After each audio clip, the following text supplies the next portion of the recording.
best part of waking up is not being asleep.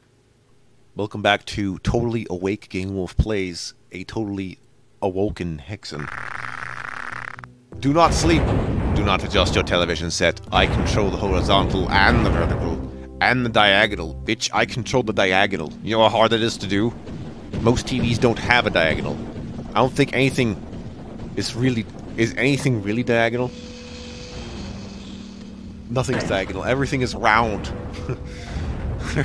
Everything is Cal Arts. Everyone has a bean mouth. What are you going to do about it? Not a whole lot. Yeah, you know what? If people thought of criticism of that as just being like, it's all same, I'm like, yeah. And then that's how you have AI algorithms being like, yep, I can just make this, you know. Oh well. Maybe we are the AI we thought along the way.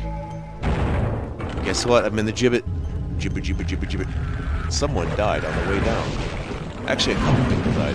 I guess those are the prisoners that you'd also see in the dungeon. I guess I didn't notice those sprites before. They might be unique to this hub. Got enough ice? No! Oh yeah, I'm thinking if maybe the ice reflects back to you, you would also get frozen. Or maybe that's just how you die. The answer is yes. Dun dun dun! It's the miniature hub inside a big-ass hub, or something of that nature. Yeah. So while Hub 3 is the best secret, it seems Hub 4 has the most interesting layout in the entire game. I guess that's appropriate. I tend to like penultimate things. Like, ultimate sections tend to just be, like, straightforward, raw, no more nonsense, but penultimate stuff tends to have the most nonsense, which makes it the most exciting. This is why I enjoy, World 7s and Marios, because they tend to have bullshit. Lots of bullshit. Pipe mazes are us, etc. Or it's like Cloud World or some shit. Factory World? City World? Whatever the fuck world, it's great. Have yourself a merry little Hexen. Have yourself magic. Put your flechettes down your pants and explode like New Zealand farmers. I see that you said show once and more again. Maybe I'm running out of material. You'll have to sit and watch more stuff to get more. That's the trick, right? Helping forever is to always come up with more material. Well, it's a good thing I'm not doing this for comedian purposes then. Otherwise, I really would be out. The trick is to only filter the stuff that's really, really, really pointless. Or rather, aggressive. Pointlessly aggressive, there we go. Get rid of the pointlessly aggressive stuff and you can say almost. That's the ticket to me talking about anything. It helps that I'm not trying to kill my audience who's totally not likable. Yeah. Said with conviction so that you know that I'm dry as a desert. The dry as desert while I speak inside the water. That's the way to go. I've probably told you that in the summer I like to play games about ice. And in the winter, I like to play games that are hot. So in the winter, play Sunshine. And I guess play Tropical Fever Freeze during the summer. You know, that's an easy example. But also, like, just play holiday games when it's not said holiday. So play Christmas games when it's not Christmas. I tend to enjoy Christmas in the context of when it's not really close to Christmas time, and then it feels like, well, Christmas is a fiction. I'm like, yeah, that's usually how that works best. That's usually how Halloween works best, too, honestly. Probably why it's been for so long. Because unlike many other holidays that have borrowings from things that have nothing to do with, well, anything. Halloween never any, like, I don't think Halloween had any pretense of what it was going to be before it became secularized, at least by costuming and like candy purchases. Whereas Christmas has gone from hell and back and has evolved in so many different ways through different like like, locales and stuff. And then, Thanksgiving is just a thing. I'm sorry, people in America who don't have Thanksgiving. But, you know, you can celebrate it if you want. Like, you don't have to use, like, a shit ton of food. Like, don't celebrate a holiday just to have food. I feel like I don't need an excuse to have food, so holidays aren't really why I eat food, you know? But use an excuse to be like, well, you want to, like, understand the history. Like, Thanksgiving is more interesting in the history of America. That's why it's an American holiday. And one of those things is understanding that, you know, there are people already living in the place you already discovered. And that's, understanding that is how I think best to understand Thanksgiving. And if you live in mutual cooperation, you know, it's not just the thanks, it's also the giving. Giving thanks, rather. Yeah. It's all that should be about gratefulness. But, of course, ironically, the people who are talking about gratefulness are probably the most ungrateful people. At least if you have to force yourself to be with family, especially in America when our elections occur in the same month, so, you know, it's a uniquely annoying situation. Just for us. We built our own. We deserve this. Maybe it's not so bad. Maybe it's not so bad when I get crushed in my head for space. Just flatten my brain to the ground. Oh, that's real good. Smashing around town. Ah! No, stop hurting me. Don't put me in the 30 HPs. That makes the happy face the sad face. Well, I mean, I think I have a few spare hearts still, so this is probably what I use it.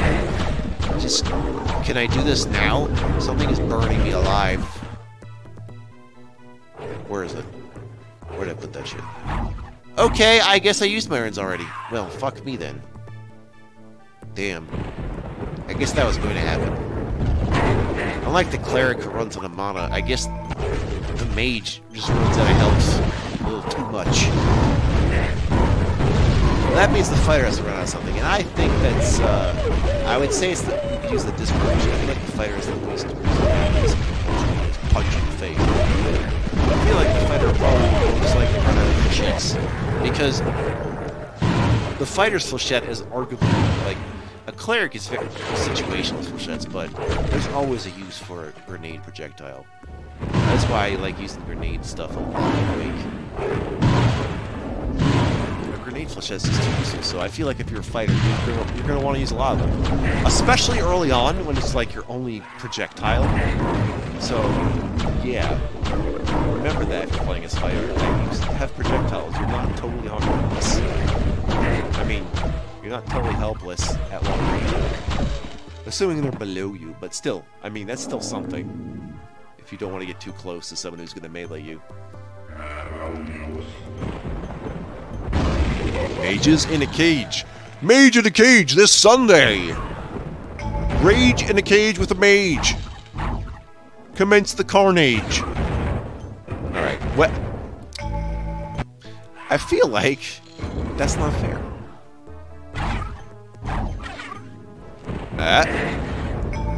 Don't worry, I'll figure it out. This happens a lot where I have something memorized except for one part that I have to do multiple times. It's a constant theme in my playthroughs.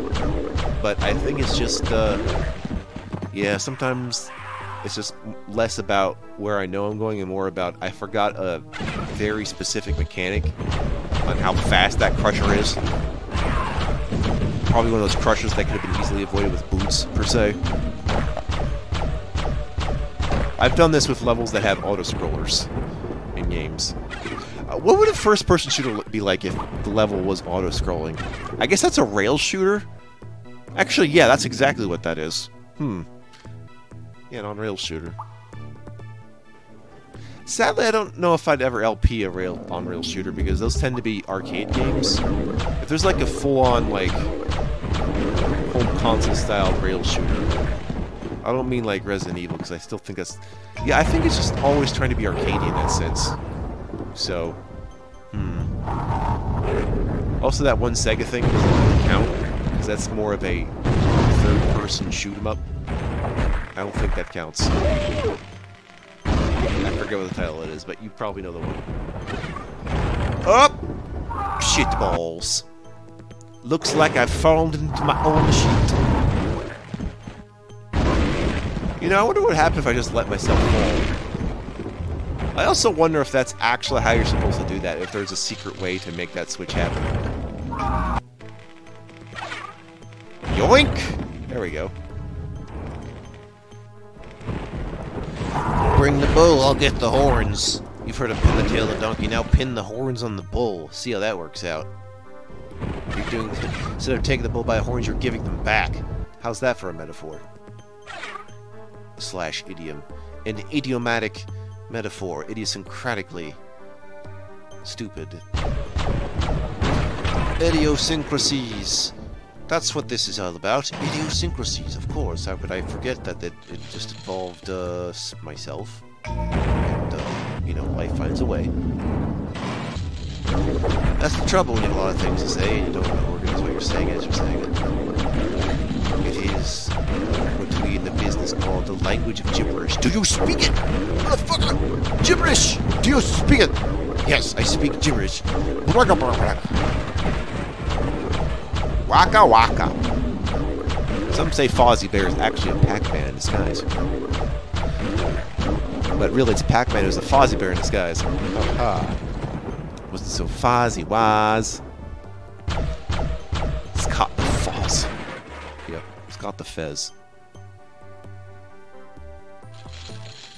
Yeah, I don't know about these like YouTubers where it's just like their brand is that that's how they look in real life, but animated. And I find that a little troublesome to believe, but it's like I don't know how I feel about it. While I'm trying to get a chance. I'm talking about channels like this Ant guy, this Peanut guy, this Some Call Me Johnny guy, and some other guys. I don't know what Angry Joe does. But I mean, yeah, Peanut Butter Game. Just like these kinds of people are just like. I guess I can give them credit for actually doing it. So I mean, that's probably their staying power, actually. It's not mine. My staying power is being available for questions. But you suck! I don't want to ask you questions. What the fuck? Yeah, I know. I know. Random commentator. You know, sometimes I spin the wheel and you know, people show up at my door and they don't want to learn anymore. I'm sorry you didn't want to learn. So sorry. Keep the fandom going. Put the skull on. Alas, earwax, Yorick. He's made an earwax now, baby. Also, Yorick looks nothing like that. We're just making a gag to make a gag. Which, you know, fair enough. Shakespeare jokes in my medieval games, of course. Why wouldn't we do that? He also originated the hooker term, you know. At least to describe, you know, someone being a prostitute would hook you in, basically. Hence the turn of phrase. Also, try replacing sword with something a little more phallic in his works and you'll understand everything about what he's saying. Swords are not toys. Oh. In the wrong hands, perhaps. Then Mitsurugi used his sword all over the place. So how about that trombone champ I'm hearing about recently? Is it good? I mean, it is, but it's just it's a rhythm game as a trombone. Which makes me think. I wonder if Trombone Champ will like take over like Friday Night Funkin' or something. Just like rhythm games have been around, and you're telling me these other popular rhythm games, how like the rhythm game as a genre was done as it was done as soon as it began. There's no like developing the rhythm-based genre unless you're doing something like Beatmania, not Beatmania. It's like what's that game with the car, or not the car? This like vehicle on these tracks, and you get the button bass on the so, yeah, Audio Surf. So like Audio Surf, you can say it's a rhythm-based game. It's not a rhythm-based game. It's just you put in the music and it makes it level based on the music. And, you know, I realize that's not actually that interesting.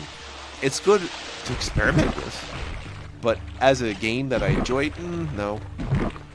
Actually, there's a lot of games I used to get for like Steam that are just more like, I realized were oddly experimental because I was a cheap ass. Now I actually have standards, or more importantly, I have enough resources to make my standards come to life. Because before, it was a downtrodden. And being downtrodden tends to put you in the mood of, retro gaming. But now I can see what thoughts of the past could become the future. That's where we're at in gaming. Gaming is in its Days of Future Past phase. Before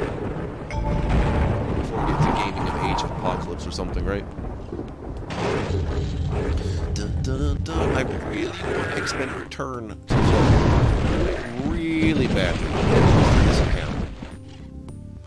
Actually, question, does Deadpool count as an MCU? Because Disney bought elements of Fox, did they not? Did they also take it from Rupert Murdoch? That's the real question.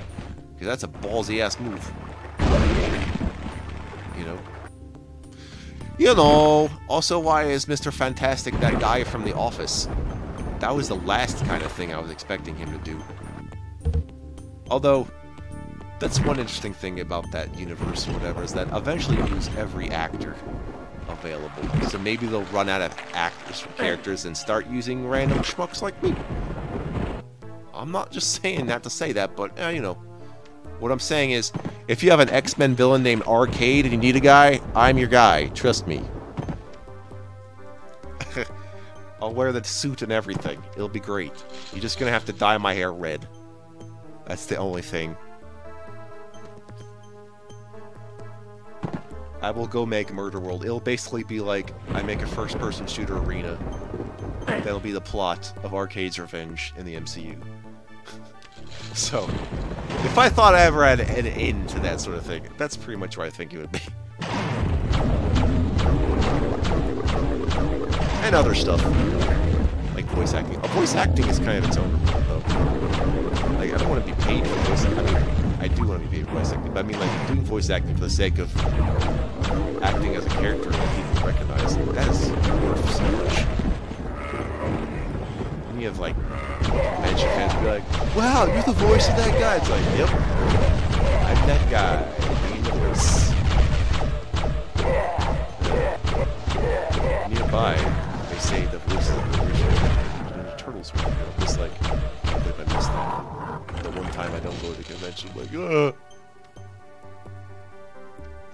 Well, hopefully they forgive me, because I haven't such a thing. Then again, I don't know if I want to talk to voice actors about cartoons from my childhood, rather than cartoons I actually watch now that happen to have been in my childhood.